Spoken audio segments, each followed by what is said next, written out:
Ini adalah pengalaman seram kami dekat Cameron Highland. Balik je daripada Terengganu, terus kami shoot pergi Cameron Highland. Dan kami stay dekat The White Horse.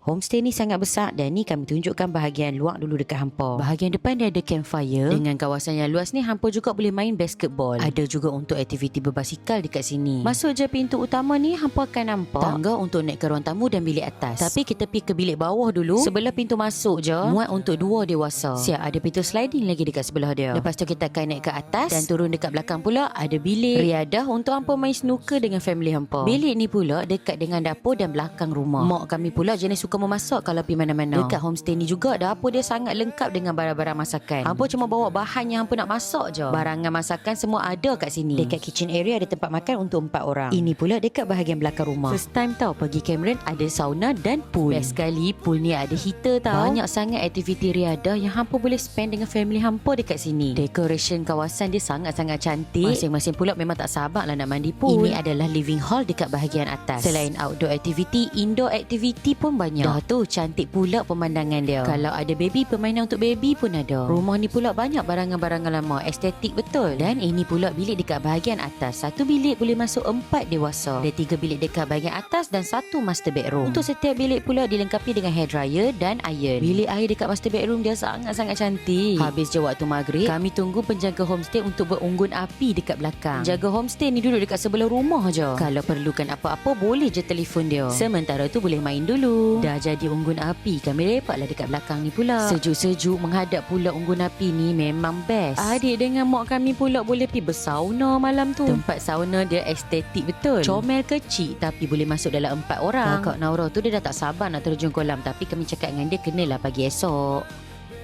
Bangun je pagi, mak dengan abah lah paling awal siapkan makanan. Sebab mak memang suka memasak. Habis je makan, pakat masing-masing terjun mandi kolam. Tak seram lah, saja je buat cerita. Nak family gathering, bolehlah booking The White Horse Cameron Highland.